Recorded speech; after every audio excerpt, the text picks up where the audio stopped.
तरबियत बावसीला बरकत, तरबियत बावसीला बरकत। और जहां तरबियत नहीं है वह बरकत का नजूल भी नहीं है। इसमें हमें मिलता है तरबियत के लफ्जी जो मीनिंग है वो है तंबी। क्या है? तंबी करना, तरबियत करना है।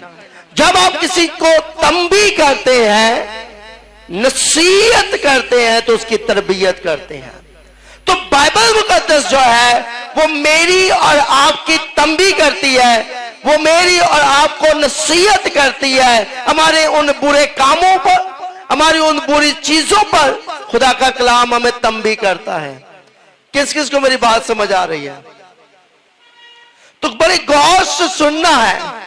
और जब हम तंबी को लेते हैं जो तरबियत के सबब से मिलती है, तो फिर हम खुदा की उस दी हुई तालीमात को मानते हैं। हम उन तालीमात को अपनी जिंदगी में लेते हैं, उन हुक्मों को जो खुदा ने सादर किए हैं। पहली बात तरबियत। तरबियत जब की जाती है वह तंबी की जाती है, और जब तंबी की जाती है तो वह तालीम क्या होती है? जारी होने लग जाती है। इसलिए मैं लफ्जों को बड़े आसान तरीके से समझा रहा हूं। जब हम तालीम ले रहे होते हैं तो हम सीखने के प्रोसेस में होते हैं। किसके प्रोसेस में होते हैं? सीखने, फॉर लर्निंग प्रोसेस। तो तरबियत जो है वो लर्निंग प्रोसेस है। वो जब तक इस दुनिया के अंदर है हमारी खुदा का कलाम तरबियत करता रहेगा। जैसे कि वालिदैन जो है अपने बच्चे की क्या करते हैं? तरबियत करते हैं कि बड़ों से अदाब से पेश आना है और छोटों पर शफकत वाला हाथ रखना है। ये तरबियत की जा रही है। बेटा तूने झूठ नहीं बोलना, ये तरबियत की जा रही है। बेटा तूने बड़ों का कहना मानना है, ये तरबियत की जा रही है। बेटा तूने बड़ों के हुक्म को मानना है, ये तंबी की जा रही है, तरबियत की जा रही है, नसीहत की जा रही है। जैसे कि खुदा का कलाम कहता है कलीसिया से मुखातब होते हुए, जमात से मुखातब होते हुए, कि कलीसिया जो है वो चर्च है, तंबी की जा रही है, तरबियत की जा रही है। बीमार से कहा जाता है कि तू खुदा के पास आ, तंबी की जा रही होती है, तरबियत की जा रही होती है। जैसे खुदा का खादम जो है वो कलीसिया की तरबियत कहता है कि खुदा के पास आने वाले कभी शर्मिंदा ना होंगे। तरबियत कर रहा है खुदा का कलाम। खुदा का कलाम जो है मेरे और आपके मुस्तकबिल को बनाने के लिए तरबियत करता है, तंबी करता है, हमें उन कामों से रोकता है जो खुदा की दनिस्त में, खुदा की सोच में बुरे हैं। खुदा का कलाम हमें इस वक्त की तंबी करता है। वक्त को गिरी मत जानो, क्योंकि दिन कहीं ना कहीं खुदा का कलाम हमें सिखा रहा है। ज़बूर नवीस के अंदर लिखा हुआ है, सिखावांगा तेनू वखावांगा राह, मेरी अखियां तेनू वेखन। ये वो लोग हैं जो तंबी को मानते हैं, तरबियत को लेते हैं, खुदा के हुक्म के ताबे हैं। वो खुदा को देखेंगे, वो खुदा की कुदरत को देखेंगे, वो खुदा के जलाल को देखेंगे, वो खुदा के नूर को देखेंगे, जो खुदा की तरबियत में चलते हैं। ज़बूर नवीस में लिखा है ईमानदारों के लिए जो हक ताला के पर्दा में रहते हैं, वो कादर मुतलक के साए में क्या करेंगे? तरबियत की जा रही है। अब जब खुदा के हाथ के नीचे रहेंगे हम उसके साए में दाखिल हो जाएंगे, हम उसकी प्रेजेंस में चले जाएंगे, हम उसकी हजूरी में चले जाएंगे। तरबियत की जा रही है।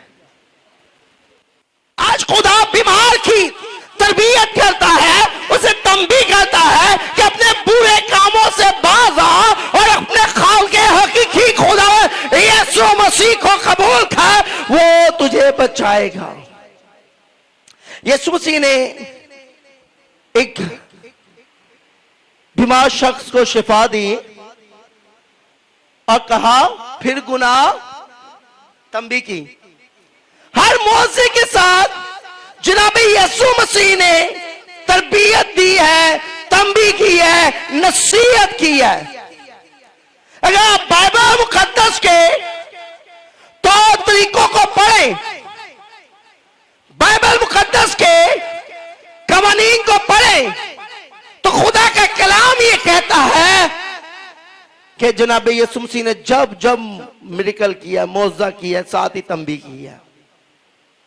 अक्सर कहा जब लोग मेरे पास आते हैं, बीमार आते हैं, और जब वो खुदा की कुदरत से बहाल किए जाते हैं, खुदा उन्हें बचा लेता है, तो गोया खुदा का खादम होते हुए उनकी तरबियत ये कहता हूं कि बेटा चर्च आना है, दुआ करनी है, कलाम पढ़ना है, खुदा का डर और खौफ रखना है, खुदा की हजूरी में रहना है, खुदा के साथ चलना है। इसलिए खुदा ने मौजज़ा किया है कि तू खुदा के साथ चले। आज इंसान जो है वो खुदा के साथ नहीं चलता है, क्योंकि तरबियत से इंसान की जिंदगी बरकत से ममूर हो जाती है। तरबियत से इंसान की जिंदगी में क्या होती है? बरकत जारी होती है। Hallelujah, hallelujah. किस किस को मेरी बात समझ आ रही है? बड़ों को बच्चों की क्या करनी चाहिए? तरबियत करनी चाहिए, और छोटों को बड़ों से अदाब से बात करनी चाहिए। ये तंबी है, तरबियत है, नसीहत है, अकॉर्डिंग टू बाइबल, खुदा के कलाम के मुताबिक। लेकिन इस मौजूदा हालात के पेशे नजर हमें ये बात देखने और सुनने को मिलती है कि अब तरबियत नजर नहीं आ रही है। अब वालिदैन ने तंबी करना छोड़ दिया है, नसीहत करना छोड़ दिया है। लेकिन खुदा का कलाम अभी तक हमारी तंबी, नसीहत और तरबियत कर रहा है, क्योंकि खुदा का कलाम कहता है वो अब तक यकसा खुदा है। हालेलुया। थोड़ा भाई थोड़ा आगे हो जाए, आगे जगह है, जो बाद में आ रहे हैं उन्हें जगह मिल जाए। जैसे कि फॉर एग्जाम्पल मैं pastor Ernst Lord of Lord church की कलीसिया को तंबी करता हूं कि गर्मी से ना घबराओ। गर्मी से जब से पैदा हुए हैं गर्मी साथ साथ ही है, हमें घबराने की जरूरत नहीं है। ये गर्मी हमारे घर में भी है, ये गर्मी हमारे माहौल के अंदर भी है, ये गर्मी हमारी जॉब पर भी है, ये गर्मी जो है चर्च में भी है। घबराने की जरूरत नहीं है। तो मेरे अजीजों, हमें परेशान होने की जरूरत नहीं है। खुदा मेरी और आपकी क्या कर रहा है? तंबी कर रहा है, हमें तरबियत कर रहा है, नसीहत कर रहा है, ताकि हम बरकत के सबब बने, हम बरकत का सबब बने। तो मेरे अजीजों, आइए मेरे साथ देखें कलाम मुकद्दस में से इमसाल की किताब, इंग्लिश में से प्रोवर्ब भी कहते हैं। इमसाल की किताब पुराने अहदनामा में, इमसाल की किताब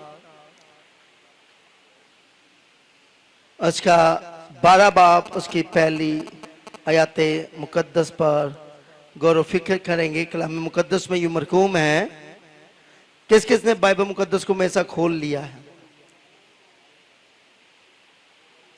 मेरे से खोलें इमसाल की किताब, उसका 12 बाब उसकी पहली आयत मुकद्दस की तिलावत करूंगा आपकी खिदमत में।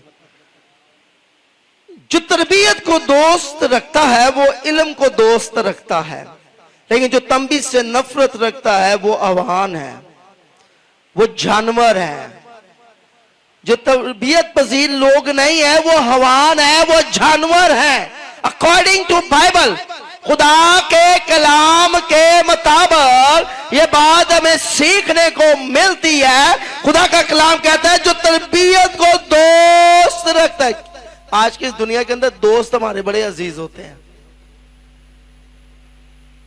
दोस्त हमारे बहुत ज्यादा अजीज हैं। तो बाइबल कह रही है तरबियत को भी क्या बना लो, दोस्त बना लो। जैसे कि हम अपने दोस्त से क्या करते हैं, सारी बातें शेयर करते हैं, बांटते हैं, अपने राज और अपने भेदों को खोलते हैं। इसी तरह खुदा कह रहा है तरबियत को भी अपना दोस्त बना लो और उन बातों को मानो। जैसे कि फॉर एग्जाम्पल मैं कहता हूं खुदाओं का खादम होते हुए तरबियत करता हूं लॉर्ड ऑफ लॉर्ड चर्च की तमाम मेंबरान कलीसिया को तंबी करता हूं, तरबियत करता हूं कि इबादत का टाइम 6 बजे का है, 6 बजे ही आए।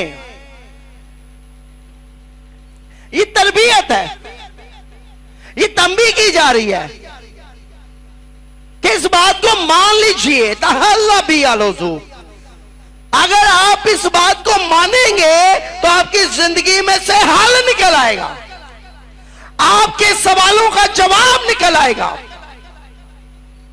आप मुश्किलात से बरी हो जाएंगे। खुदा हल मुश्किलात है, हर मुश्किल का हल जिंदा खुदा के पास है। लेकिन वो मेरी और आपकी क्या करता है, तरबियत करता है। क्या करता है, तरबियत करता है।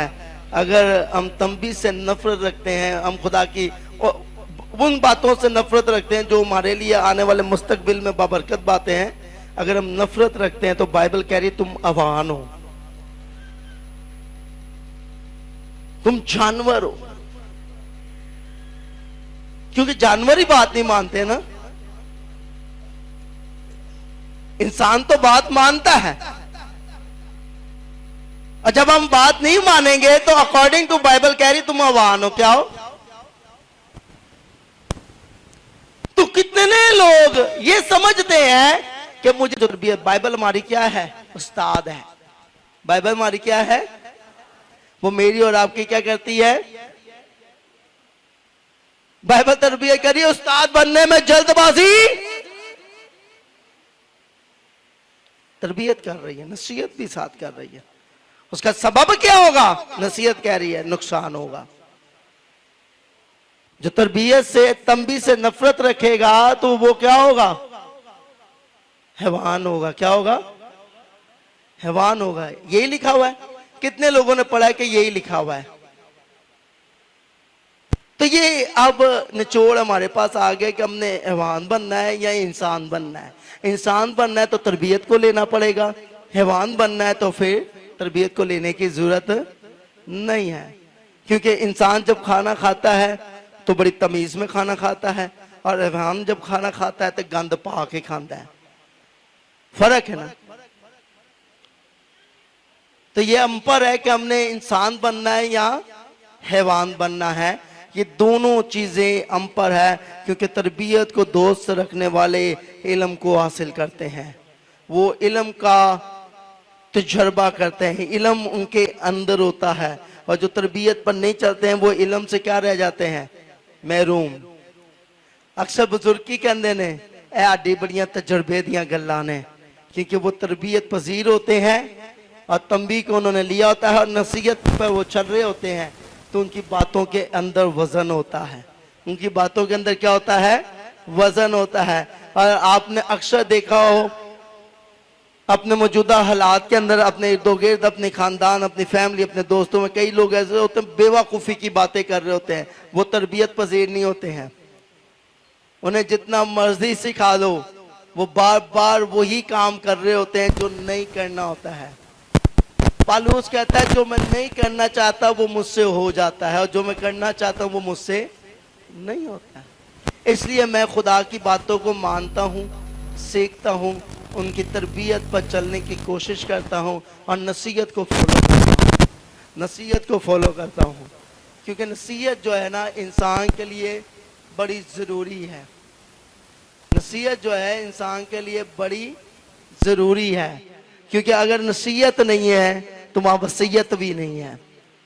नसीहत से वसीयत बनती है और वो आपको मिरास मिल सकती है। अगर आप मिरास लेना चाहते हैं तो फिर तरबियत के साथ अपनी जिंदगी बसर करें, खुदा के हुक्मों के मुताबिक अपनी लाइफ को गुजारें। जैसे कि मसीह लोग अपनी तरबियत यीशु मसीह को, अपनी तरबियत से यीशु मसीह को बयान करते हैं। क्या करते हैं? यीशु मसीह को बयान करते हैं। और जब आपकी तरबियत अच्छी होगी तो आप यीशु मसीह को क्या करेंगे? बयान करेंगे। आपके करैक्टर से, आपके किरदार से, आपकी बातों से यीशु मसीह क्या होगा? बयान होना शुरू हो जाएगा। यीशु मसीह के बारे में लोग जानना शुरू कर देंगे, क्योंकि ये जरूरी है। ये जरूरी है। जैसे कि फॉर एग्जाम्पल लोग, मैं कहीं भी जाता हूँ तो लोग मुझे कहते हैं जी पास्टर अर्नेस्ट आ गया। हाँ जी, पास्टर अर्नेस्ट से खुदा बहुत प्यार करता है। अब क्या हो रहा है? लोगों को पता चल रहा है कि पास्टर अर्नेस्ट को बनाने वाला कौन है? खुदा है। खुदा ने पास्टर अर्नेस्ट की क्या की है? तरबियत की है जब वो अर्नेस्ट था। और खुदा ने क्या की? तरबियत की और नसीहत की। तरबियत जैसी मैंने अपनाई, मैंने तालीम इल्म को हासिल किया और इल्म ने मुझे खुदा का खादम बनाया, और साथ ही नसीहत की कि फिर गुनाह, फिर गलती, फिर बुरी राहों पर, ये नसीहत भी साथ की है। यीशु मसीह ने शख्स को शिफा दी और उसका उठ अपनी चारपाई उठा और फिर गुनाह, तंबी के साथ नसीहत भी कर दी है। तो मेरे अज़ीज़ों याद रखें, बाइबल मुकद्दस जो है वो हमें तैयार करती है आने वाले वक्तों के लिए, आने वाले टाइम्स के लिए हमें रेडी करती है, प्रिपेयर करती है। तो इसलिए ये हमारे लिए बेहद क्या है? जरूरी अमल है। कलाम मुकद्दस बयान करता है, बाइबल मुकद्दस ईमानदारों की तरबियत करती है। बाइबल मुकद्दस ईमानदारों की तरबियत करती है, क्योंकि ईमानदार की तरबियत से ही उसकी जिंदगी का निचोड़ नजर आता है, उसकी जिंदगी नजर आती है। और जिंदगी के फासले कम होते हैं। जो लोग तरबियत पर नहीं चलते हैं, नसीहत पर नहीं चलते हैं, अकॉर्डिंग टू बाइबल नहीं चलते हैं, वो हमेशा गुमराही और गुमराही का शिकार हो जाते हैं। जो उस्तादों की बात को नहीं मानते हैं वो गुमराह हो जाते हैं, सरकश हो जाते हैं। जो तरबियत पजीर लोग नहीं, उन्हें बाइबल सरकश कौम कहती है, सरकश लोग कहती है। अक्सर एक जुमला पंजाबी लोग कहते जे, कहते ने रस्सी जल जाती है, रस्सी दा वल नहीं जाता। आज इंसान का इस वक्त हाल यही बना हुआ है। वो जल जाएगा, वो मर जाएगा, वो लुट जाएगा, वो बर्बाद हो जाएगा, लेकिन खुदा के कलाम के मुताबिक जिंदगी बसर नहीं उसने करनी है। वो कर्ज की लानत में तबाह हो जाएगा, वो बुरी रविशों में फंस जाएगा, लेकिन तरबियत को नहीं लेगा। कलाम मुकद्दस कहता है, जब मालिक कहता है कि ये काम नहीं करना तो नहीं करना, और नौकर जब मालिक के खिलाफ जाके काम करता है तो मालिक उसे अपने पाकिस्तान से निकाल देता है। और जो नौकर मालिक के ताबे रह के काम करता है, बाइबल कहती है अगर उसके पास 3 है तो उसे और दिया जाता है। यीशु मसीह ने 1 को 2, 1 को 3, 1 को 5 दिए और तरबियत की और कहा, तंबी करते हुए कहा, काम करना। ज्यादा इल्म तंकीद पैदा करता है। आज हमारा भी यही हाल है, अगर तजर्बा ज्यादा हो जाए तो हम किसी को कुछ समझते नहीं है। गौर कीजिए, तो तरबियत जो है हमारे लिए जरूरी है अकॉर्डिंग टू बाइबल। तरबियत में रहने वाले लोग खुदा उनको पसंद करता है। जो तरबियत को लेते हैं, नसीहत को लेते हैं, तंबी को लेते हैं, खुदाओं ने क्या करता है? खुदाओं ने क्या करता है? इस वक्त खुदा आपको क्या कर रहा है? पसंद कर रहा है। गर्मी है, गर्मी की शिद्दत है, लेकिन आप चर्च में बैठे हैं क्योंकि खुदा आपको प्यार कर रहा है और आप खुदा से प्यार कर रहे हैं। इंसाल की जो किताब है वो हिकमत की किताब है, वो मुझे और आपको हिकमत सिखाती है और ये हिकमत की बातें हैं। कलाम मुकद्दस में तरबियत की गई कि हम खुदा से जुदा होकर किसी काम के, बताया जा रहा है,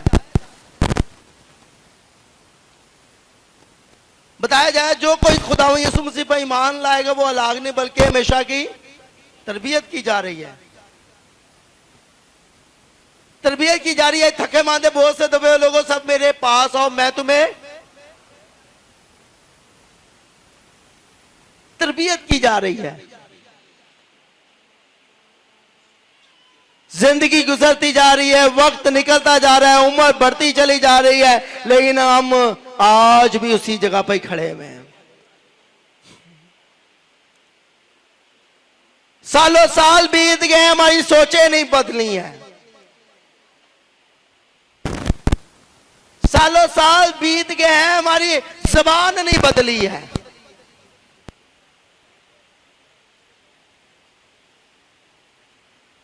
हमारा चाल चलन नहीं बदला है। हम कलाम को सुनकर अनसुना सा कर देते हैं उसे। इंसान की किताब में तरबियत की जा रही है कि खुदा के कलाम को अपने गले का तोक बना ले, अपने दिल की तख्ती पे लिख ले।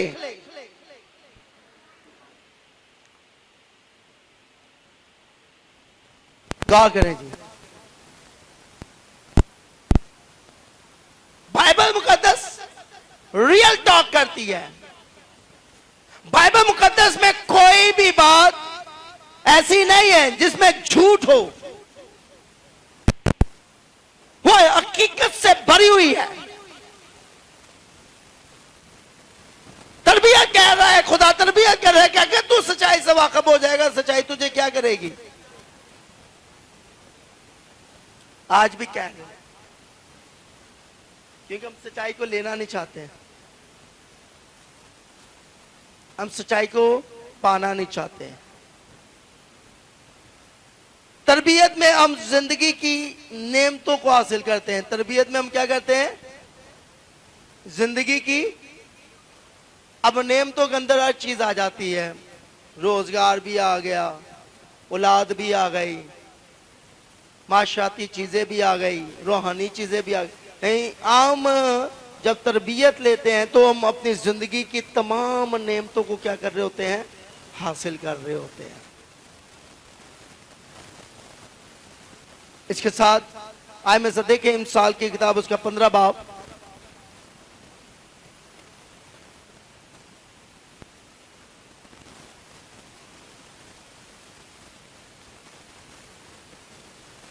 उसकी 32वीं और 33वीं आयत को पढ़ेंगे।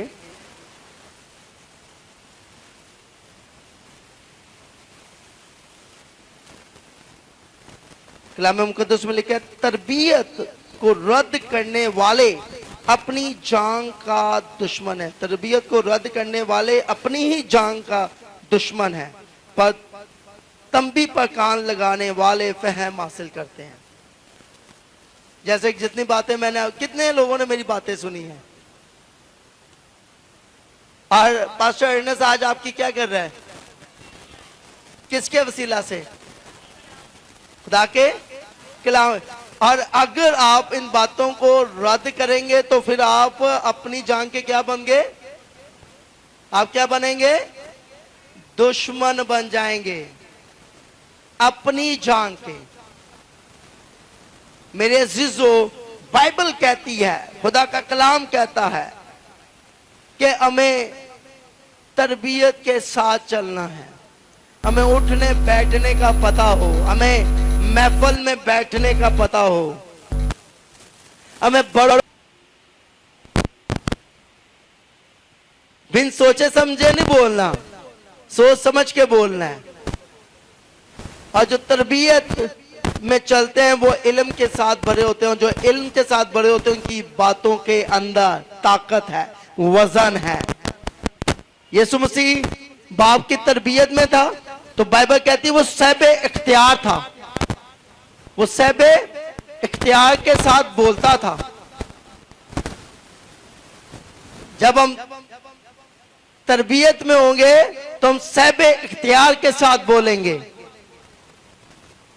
और जब हम तरबियत में नहीं होंगे तो हमारी बातों के अंदर वजन नहीं होगा, लोग हमें फजूल समझेंगे। पौलुस कहता है 100 बातों बोलने से अच्छा 5 बातें अक्लमंदी से कह दे, तरबियत जो हुई है उससे कह। ज्यादा बोलने वाला फजूल बोलता है, कम बोलने वाले के लफ्जों में ताजगी है, हकीकत है। तो मेरे अजीजों, अगर आप फहम लेना चाहते हैं, फहम को हासिल करना चाहते हैं, तो फिर उस्तादों की बातों को माने, वालिदैन की बातों को माने, खुदा के कलाम की बातों को माने, और खुदा का कलाम जो कहता है उस पर आप क्या करें, अमल करें। फिर आप क्या हासिल करेंगे, फहम, इल्म हासिल करेंगे। दुनिया में हर चीज कोई ना कोई आपसे ले सकता है, यह माइक भी कोई मुझसे ले सकता है, छीन सकता है, ले सकता है, प्रॉपर्टी ले सकता है, रुपया पैसा ले सकता है। अगर नहीं ले सकता तो इल्म नहीं ले सकता। वो जब तक आप ना दें, वो जब तक आप ना बांटें, वो इल्म जब तक आप किसी को देना ना चाहें। हालेलुया।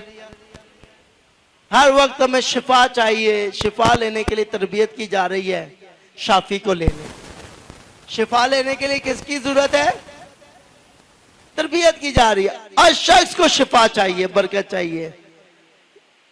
ये सारी चीजें एक में, ये खुदा के बेटे यीशु मसीह के अंदर, उसे पाले सब कुछ मिल जाएगा। और अगर शाफी आपकी लाइफ में नहीं है, शाफी आपकी जिंदगी में नहीं है, तो फिर आप बेमकसद जिंदगी बसर कर रहे हैं, फिर आपकी जिंदगी का कोई मकसद नहीं है। हालेलुया। तो आज हमें किसकी जरूरत है, शिफा की जरूरत है या शाफी की जरूरत है? तो आए शाफी के लिए जोरदार तालियां बजाएं।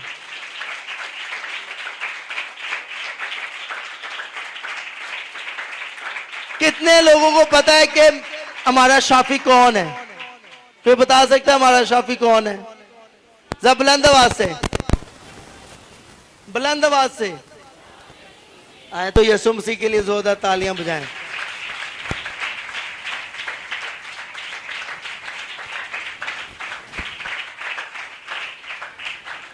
हालेलुया। तो मेरे अजीजों, तरबियत पर चलने वाले लोग इल्म के वो हासिल करते हैं। तरबियत खुदा उन लोगों की करता है जो खुदा के हुक्म को, जो खुदा के हुक्म को, जो हुक्म नहीं मानते उनकी तरबियत नहीं होती है। लेकिन कि उन्हें बेअक्लों के हवाले कर दूंगा। जो तरबियत को रद्द कर देते हैं उनके लिए आसमान पीतल का बना दूंगा। उनके लिए आसमान क्या कर दूंगा? पीतल का बना दूंगा।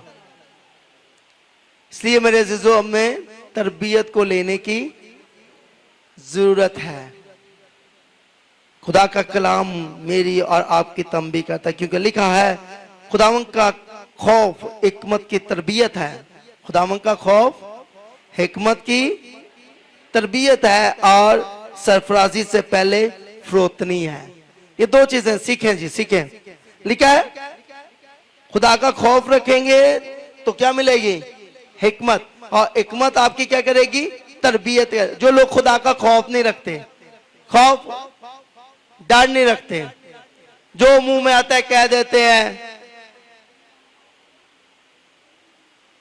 बुरे कामों का खौफ नहीं रखते कि खुदा हमें देख रहा है,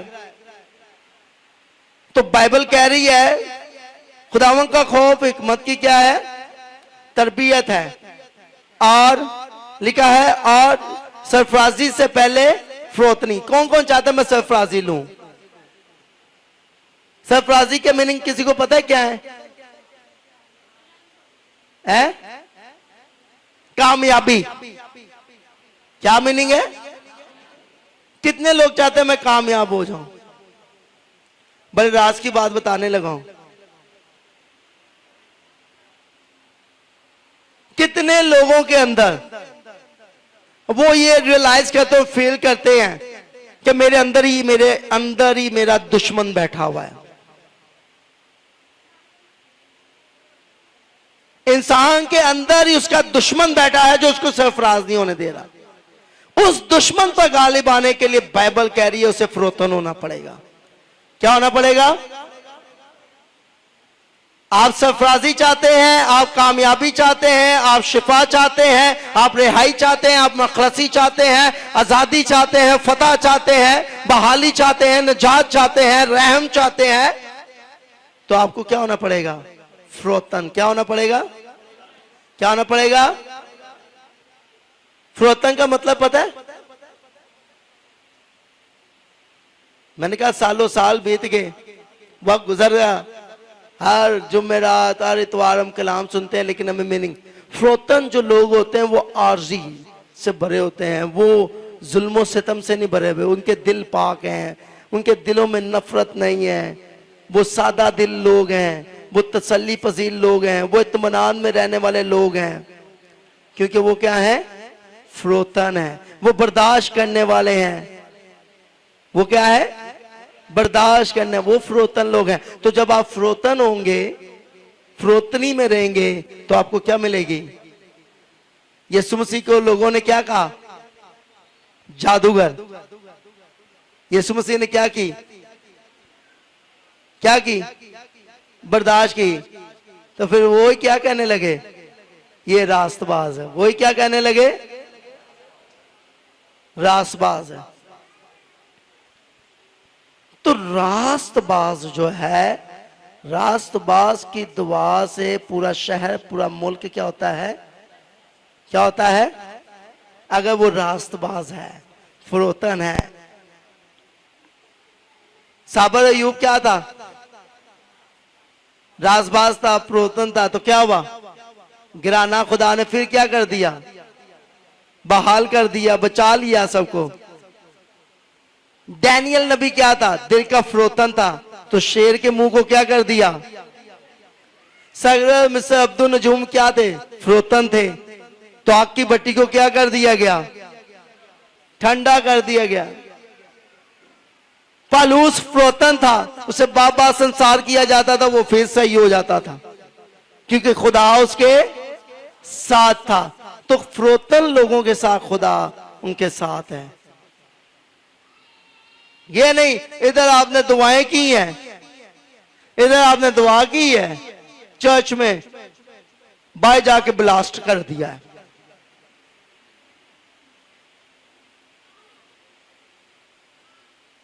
आपके करैक्टर से आपकी फरोतनी नजर आती है, आपके बोलचाल से आपकी ताजगी और ईमानदारी नजर आती है।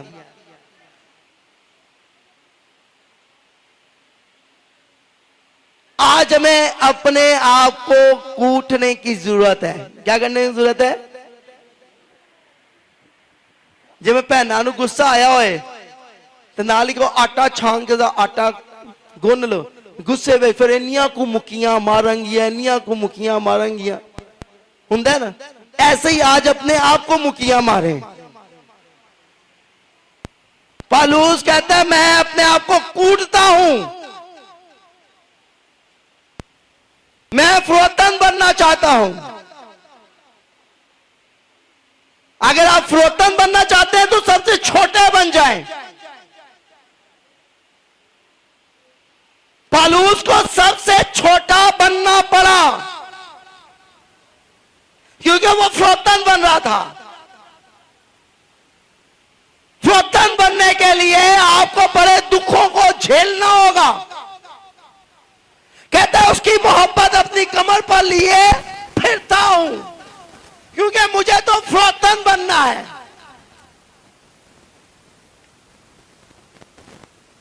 मुझे ऐसा शख्स नहीं बनना जो तोहमतें लगाता है। तोहमत लगाने वाला फरोतन नहीं है।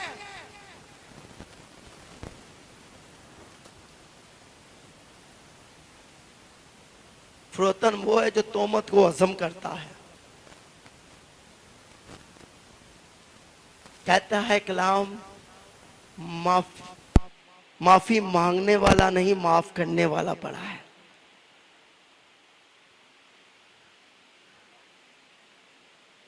लेकिन बहुत से लोग मुंह से माफ करते हैं, दिल से माफ नहीं करते। दिल से माफ, आज फरोतन लोगों को दिल से माफ करना है। आप दिल से माफ करना सीख जाएं, करना शुरू कर दें, आपके दुश्मन आपके दोस्त बन जाएंगे। लिखा तुम दूसरों के कसूर माफ करोगे, तुम्हारे भी कसूर माफ किए जाएंगे। फरोतन बनना है। अगर सरफराज होना है, क्या होना है? सरफराज होने के लिए, तरक्की पाने के लिए, कामयाबी पाने के लिए हमें क्या बनने की जरूरत है? मेरे साथ रहें, क्या बनने की जरूरत है? खादम से लेकर, चर्च के खादम से लेकर कलीसिया के हर रुकन तक, उसमें टीम मेंबरान हैं, सब हैं, सबको क्या बनना पड़ेगा? अब फरोतन एक दूसरे की क्या करते हैं? हेल्प नहीं, बर्दाश्त करते हैं।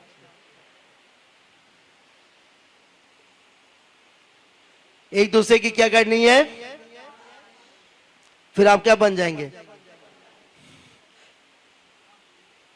बीवी को शौहर की बर्दाश्त करनी चाहिए, शौहर को बीवी की बर्दाश्त करनी चाहिए। फरोतन बनना है हमने। शागिर्द को उस्ताद की बर्दाश्त करनी चाहिए। अब तोरे उस्ताद जो है वो तो बर्दाश्त ही कर रहा होता है, क्योंकि शागिर्द बार ही गलतियां करता है। तो हमें क्या बनना है? फरोतन बनना है। क्या बनना है? कितने लोग एग्री हैं मेरे साथ कि हम कोशिश करेंगे फरोतन बनने के लिए? आमीन। खुदावन आपको बरकत दे। कोशिश के साथ